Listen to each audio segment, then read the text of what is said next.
What's up, guys? All right, we're gonna talk about hand stabilization. I'm gonna give you guys a great exercise both for beginners and more advanced students. And what we're gonna try to do is cut down on unnecessary hand motion. This is like the third take, dude. I cannot nail that line. Unnecessary hand movement that stems from us relying on this kind of, I know I talk about this a lot, like the baseball bat grip. All right, when we want to get down and we want to make a lot more space, it feels a little bit more vulnerable, and that's really where we want to be. Now, what I do not expect is for you guys to have this kind of perfect hand motion. You guys watch like the really, really fast Guinness Book of World Record guitar players. I mean, they have this perfect, everything's parallel with the frets, and they're just kind of moving up and down, barely any motion at all. I do not expect that, and even in my playing, right? If I lean into that riff, I'm coming right in there, all right? Now I am moving back once I move my pinky down. If I don't, it feels a little strange. So I know that I need to train in that position to make that a little bit more comfortable and have the same effect as relying on that part of my safety, you know, that's really what I call like a safety grip. So let's get right into it. The advanced exercise is going to be this. We're going to lead in with your pinky. So we have the 8th fret, the 6th string, the 7th fret, the 6th fret, and the 5th fret. Just down the strings and down the frets. Next set of strings.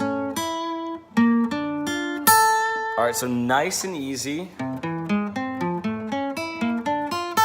All right, and you can see the hard part of this is not peeling,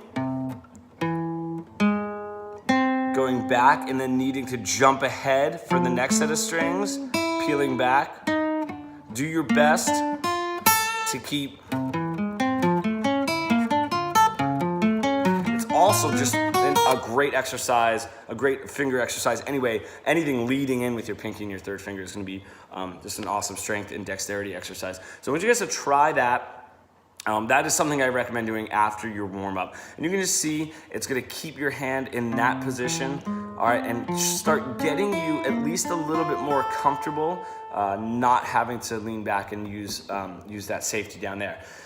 For you beginners, that is going to be very, very difficult, even for you absolute beginners. So you guys can try to figure out exactly where you are here. If I go all the way to the beginning, all right, so I'd have my students come up here to the 7th fret. And we're gonna do 7, and you're gonna drop your pinky not even on 10, but on 9, all right? Because that's just gonna be a little bit more comfortable for you. And you're just gonna go down the strings. Now you don't wanna see, if you can imagine a camera right where my phone is, right? You don't wanna be able to see your thumb. You wanna bring your thumb back. That's the hardest part. I want you guys to try that. If you can't yet, I do have a video on thumb position for beginners. And you're just gonna go down, 7, 9, all the way down the strings, just like that.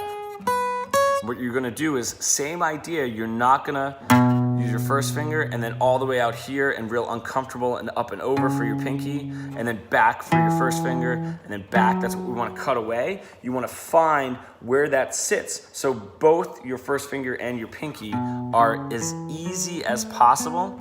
And then as you get down to the bottom, you might start grabbing here. All right, so that's fine at first. It's just something I want you guys to notice and work on. And then the next stage of that is doing it as the 7th fret and the 10th fret, just to get a little bit more of that stretch in there. All right, so those are the exercises. Try them, let me know how they go, and I'll see you guys tomorrow.